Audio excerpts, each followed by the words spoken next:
Cities are defined by the people who live in them. Here in St. Louis, scores of residents from a cross-section of the community have been captured in thoughtful photographic portraits accompanied by candid, revealing, and sometimes heartbreaking quotes. You'll find them all in the book, Humans of St. Louis, The People of St. Louis, One Photo and Story at a Time. It made a splash when published in 2022 and is in its second printing.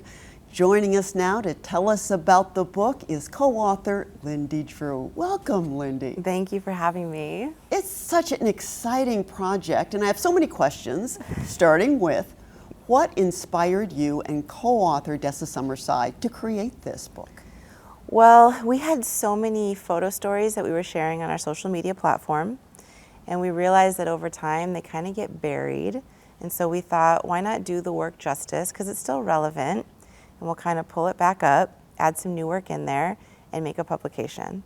And other humans of sites around the world, there's hundreds of them. We've been following their work from New York to Amsterdam to Minneapolis, back over to Ireland. It was Dublin, I think. Yeah. And we thought, what would it look like if we attempted our own? So we got a group together and decided to self-publish, and we found creatives in the St. Louis area to do it. And then from there, it just became this rich project that, thank goodness, we finally finished last year.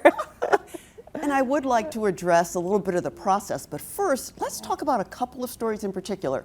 And it was hard. It's so difficult just to pick out, one or two or three.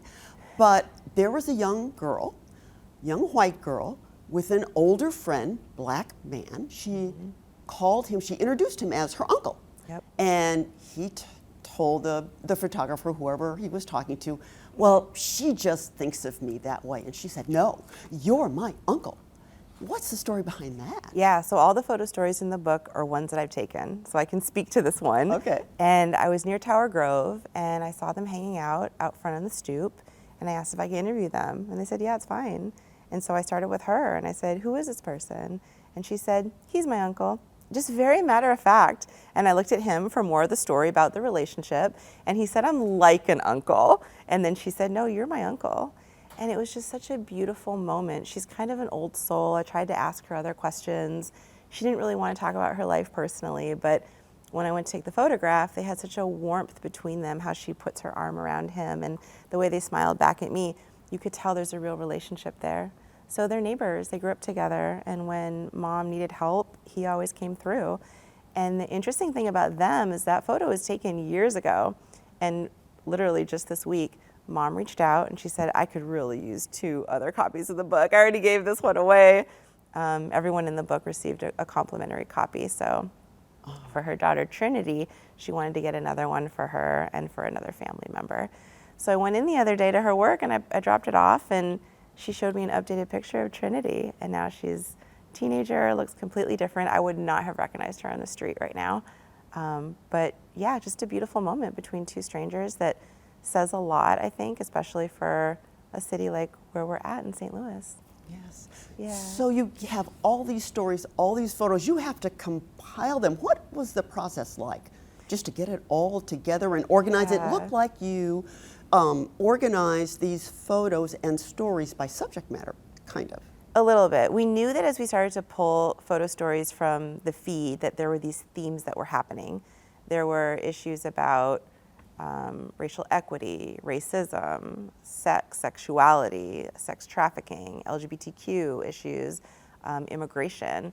And we had to figure out a way to put all of that together and not turn people off from reading the heavy stuff, because sometimes our interviews get super heavy. And we figured, let's start to come up with chapters of some sort, but they flow evenly, because that's what the stories do, and that's how the people, when you read what they've shared, their stories and their images really start to do regardless. So it's kind of like a puzzle. And we realized there were some pieces that weren't there yet. So as we were making the book, I'd go out and get additional content to feed the book. So we had 2 editors, 2 designers who were just marvelous and worked with us. And they would keep giving feedback for how things were being built. The designers, Audra Hubble and Becca LaFell-Coren from the Sam Fox School, they would say, we need to figure out the colors of this and the typography and how we're going to blow up the photos or keep them small to make more room for these extensive quotes. And so even that was a process of figuring out what goes on what page and what does a full spread look like and who gets the real estate of being on a full spread, when you start to flip through the book. So those were some of the questions that came up. And then of course there was the editors that weighed in on like the details of the story and the themes. But over time we started to come up with these drafts and iterations, and we landed on this, which the book could have looked so different. It is, and it is so beautiful. Thank you. Lindy Drew, Humans of St. Louis, congratulations. It's a beautiful project. Thank you so much.